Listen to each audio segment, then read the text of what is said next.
नमस्ते मित्रों, आज मैं आपको ज्योतिष के संबंध में प्रारंभिक एवं आवश्यक जानकारी या परिचय देने जा रहा हूं। ज्योतिष का मतलब होता है ज्योति प्लस ईश मतलब ईश्वर, यानी कि ज्योतिष का मतलब हुआ ईश्वर की ज्योति जो मनुष्यों का मार्गदर्शन करती है। ज्योति मतलब प्रकाश।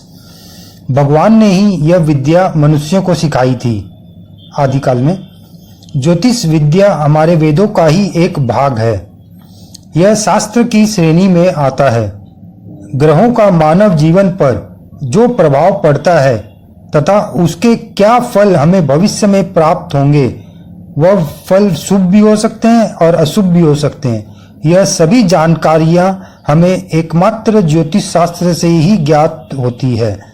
अन्य कोई शास्त्र या विद्या भविष्य के बारे में फलकथन नहीं कर सकता।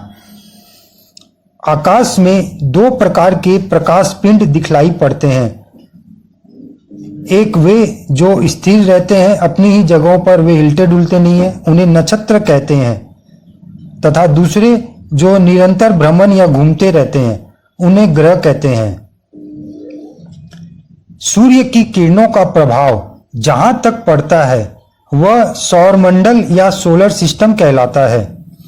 इसी प्रकार प्रत्येक प्राणी पर ग्रहों का अलग अलग प्रभाव पड़ता है, जिनके आधार पर ही प्राणियों के कर्म एवं भाग्य का निर्धारण विधाता ने किया है। सभी ग्रह अपनी अपनी निश्चित गति से एक चक्र या चक्कर पूरा करते हैं। इस पथ का मान 360 डिग्री या 360 अंश होता है। सर्कल का सरकमफेरेंस 360 डिग्री होता है और सूर्य की गति यानी कि स्पीड भी एक वर्ष में 360 डिग्री ही होती है। यानी कि एक पूरा चक्कर सूर्य करता है तो वो 360 डिग्री का होता है, पूरा एक वर्ष लग जाता है उसमें।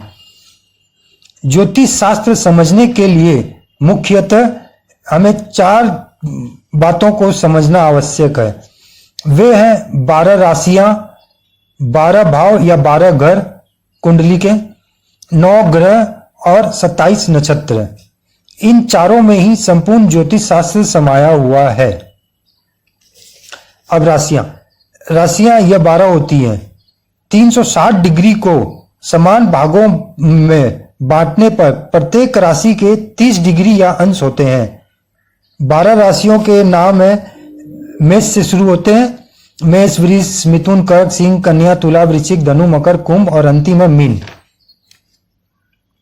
इसी तरह 12 राशियों की तरह ही 12 भाव होते हैं। इन भावों द्वारा ही मनुष्य के जीवन के विभिन्न पहलुओं का निर्धारण होता है। पहला जो भाव होता है उसे लग्न कहते हैं, वह मुख्य होता है, इंपॉर्टेंट। अब नक्षत्र है, 360 डिग्री को 27 भागों में बांटने पर प्रत्येक नक्षत्र की 13 अंश 20 कला होती है। इस तरह 2.25 नक्षत्र मिलकर 30 अंश होते हैं या 2.25 नक्षत्र मिलकर एक राशि बनते हैं। 27 नक्षत्रों के नाम है अश्विनी, भरणी, कृतिका। अश्विनी प्रथम और रेवती अंतिम है। स्क्रीन में आप विवरण देख सकते हैं। ग्रह, पृथ्वी पर जन्म लेने वाले प्रत्येक प्राणी पर 9 ग्रहों की रश्मियां या किरणें पड़ती हैं। जन्म लेते ही हमारे ऊपर इन 9 ग्रहों की किरणें पड़ती हैं। इन किरणों के प्रभाव से ही हमारा चरित्र, कर्म और भाग्य बनता है। ये 9 ग्रह हैं, सूर्य, चंद्र, मंगल, बुध, गुरु, शुक्र, शनि, राहु और केतु। इनमें सूर्य, चंद्र, राहु, केतु को ज्योतिष शास्त्र में ग्रह माना गया है, जबकि साइंस इन्हें ग्रह नहीं मानता, मगर हम मनुष्यों पर इनका प्रभाव पड़ता है, इसीलिए इन्हें ग्रहों की श्रेणी पर गिन रखा गया ज्योतिष शास्त्र में।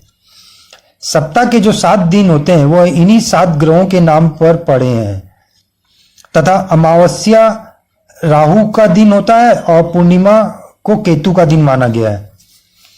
ये 9 ग्रह ही इन 12 राशियों तथा 27 नक्षत्रों के स्वामी भी हैं।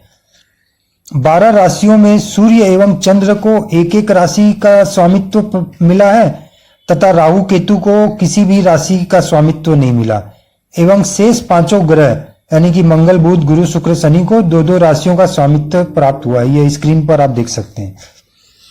इसी प्रकार 27 नक्षत्रों को भी इन 9 ग्रहों में बांटने से सभी ग्रहों को 3-3 नक्षत्रों का आधिपत्य प्राप्त हुआ है। मनुष्य का जन्म जिस नक्षत्र में होता है उसी ग्रह की महादशा जन्म समय में शुरू होती है। इसके बाद क्रम से अगली महादशा शुरू होने लगती है, एक के बाद जब जैसे खत्म होती है तीसरी पे। इसे विंशोत्तरी महादशा कहते हैं, यही मुख्य दशा है। इन दशाओं से ही मनुष्य के जीवन में कब कौन सी घटना घटित होगी यह जाना जाता है।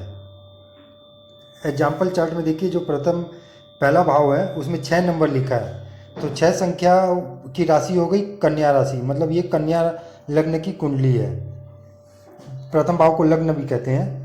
इसी तरह दूसरे भाव में 7वीं नंबर लिखी हुई है तो तुला राशि हो गई। इसी प्रकार से 12 भाव आते हैं, उनमें नंबर दिया हुआ वो उस भाव की राशि हो गई। सब्सक्राइब जरूर करें। धन्यवाद। आपका मित्र रवि भरतिया।